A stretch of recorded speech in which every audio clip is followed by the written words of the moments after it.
નમસ્કાર મિત્રો, અમારી યુટ્યુબ ચેનલમાં તમારું હાર્દિક સ્વાગત છે। જો અમારી ચેનલમાં નવા હો તો લાઈક, શેર, સબસ્ક્રાઈબ જરૂર કરી દેજો। તો આજે આપણે એક સરસ મજાની કહાની વિશે જાણીશું। તો ચાલો આપણે શરૂ કરીએ આજની આ કહાની। પૂરી સાંભળવા નમ્ર વિનંતી। આજે નવરાત્રિનું 7મું નોરતું છે।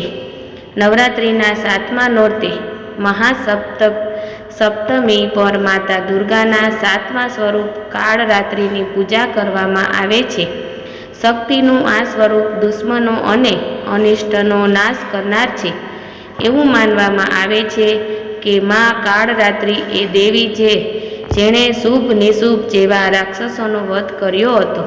શાસ્ત્રો અનુસાર કાળરાત્રિ દેવીનો દેખાવ ખૂબ જ ભયંકર છે।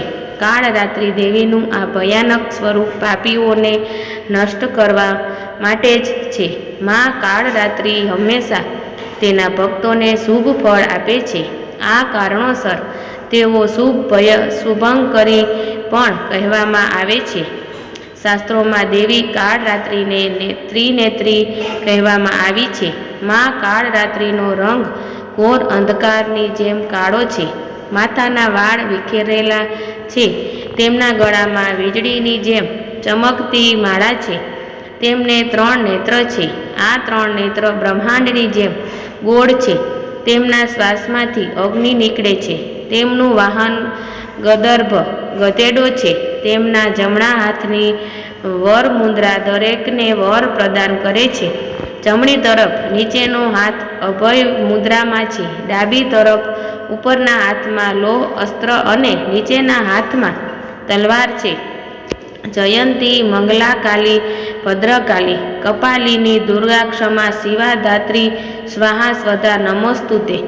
ઉપવાસના મંત્ર: એક વેણી જપા, કર્ણપુરા, નગ્ના, ખરા, સ્થિતા, લંબોષ્ટી, કર્ણિકા, કર્ણી, તૈલાભ્યક્ત શરીરિણી, વામ પાદોલ્ય, સલ્લો, હલાતા, કષ્ટક, કૃષ્ણા, વર્ધન, મૂર્ધ, ધ્વજા, કૃષ્ણા, કાલરાત્રિ ભયંકરી।